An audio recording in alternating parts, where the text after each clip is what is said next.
projector. And the rain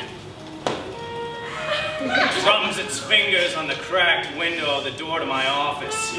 The words, Dan Applegate, private detective. Stenciled there on the raindrop-splattered glass. Like the letters of weeping. Weeping over some unspeakable tragedy. And the city joins in, torrentially.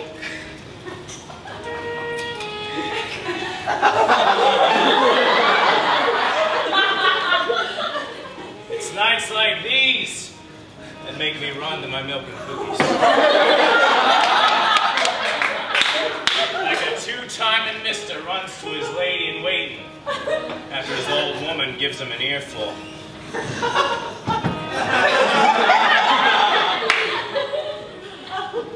Milk. Supposed to be good for you. Probably not when every glass of milk I take means a half dozen cookies go with it.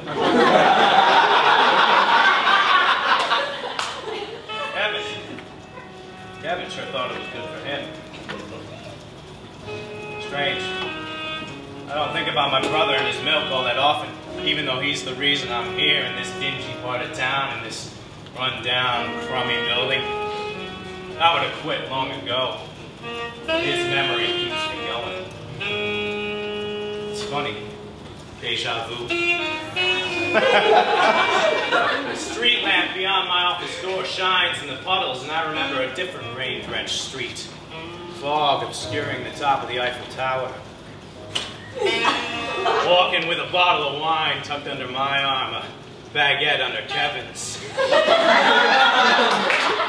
Walking and laughing with us two beautiful blondes. We were young. Too young for our own good.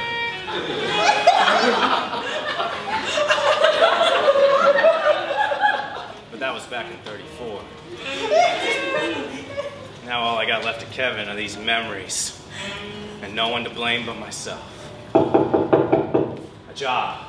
I'm knocking late on a stormy night, like the part in a monster flick where you know trouble is sneering behind the door she's about to open.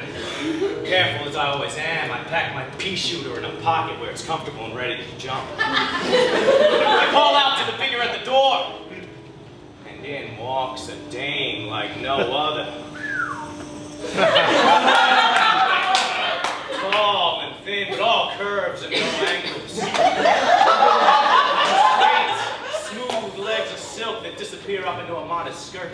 And the hair, golden cascade shimmering down from a thin black hat. Her face is vaguely familiar, looks worried yet hopeful.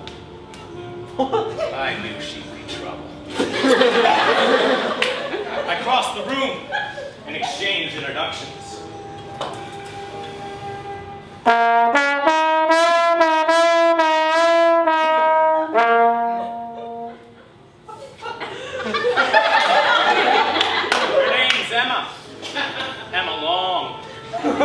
And close up, I can see the silver hairs hiding amongst gold.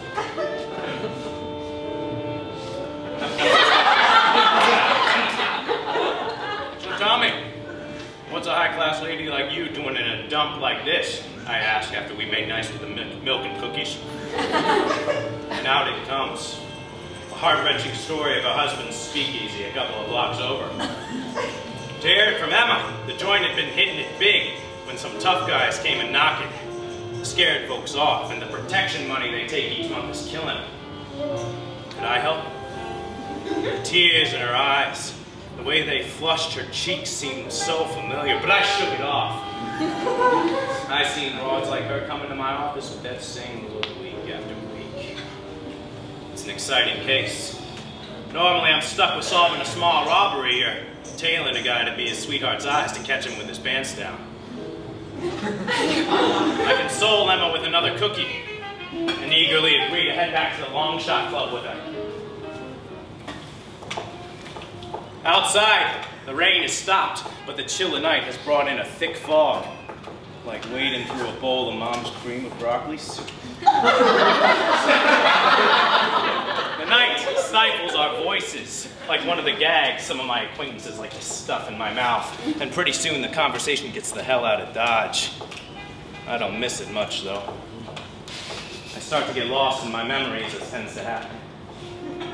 The desperation in Kevin's eyes, sitting across from my huge, spiffy desk in an elegant office, law books sitting balefully on shelves all along the walls, asking me to help him track down the girl from Paris.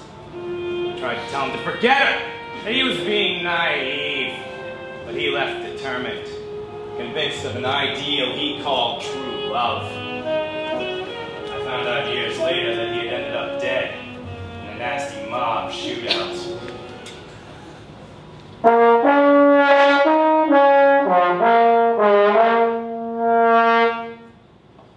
Suddenly, I realize we're not alone. A huge form slowly materializes out of the mist. When we've come within 15 feet of each other, he slows and stops, and Emma and I follow his lead. He's got a brutish face, ugly with scars and stubble, wearing a lopsided grin that matches lopsided fedora. Mr. Applegate, He calls out as he reaches into his coat pocket. my boss would like to wish you a happy birthday. He's got a very nice gift for you. Frantically, I whisper to Emma to get behind me, but I freeze at the click of a gun cocking just behind me and to the left. Emma's voice calls out to the muscle, thin and chilly with rage. Back off, Buster! The detective's already got a date with me, and I'm afraid I won't allow anyone to ruin the party. I turn my head slightly to congratulate her, thinking she's beat the guy to the draw. But she's got a tiny .22 pointed right at my back, right in my heart. He's mine, she deadpans. Things are starting to look grim.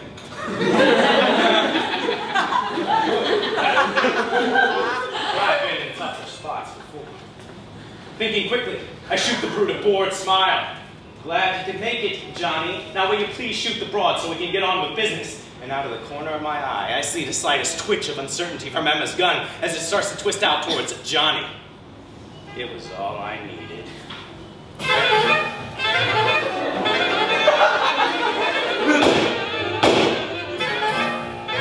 I level my .38 at Frankenstein, but he's already crumpling to the pavement. Emma's bullet lodged between his eyes. I sink down with Emma, her breathing pained and punctuated with sharp gasps. I turn her over, life slipping out of her to spill all over the sidewalk. Her green eyes stare up at me wide and accusing, and she breathes out, "How could you let him die? I loved him, and you just let him slip away. It's your fault. Oh, your fault!" Suddenly, the blonde walking on Kevin's arm down a Paris street, talking and laughing, now lies before me shivering in the cold. All those recollected memories, and only Kevin's face clear as day, hers blurred and in the background. But I had tried, hadn't I? I had tried to be a good brother, giving him sensible advice, dismissing his feelings. I did the best I could, didn't I? Didn't I? I look imploringly down at the face held in my hands, but those green eyes just stare back with that same accusatory glare, unseen. Emma's deader than the guy who's lost his mind a couple of feet over. Stunned, I wander back to my office, her blood on my hands, the wail of police sirens growing louder. The rain starts picking up again, as if the city held its breath to watch this one important moment in the history of the world. My world. And went right back at it once the moment had passed.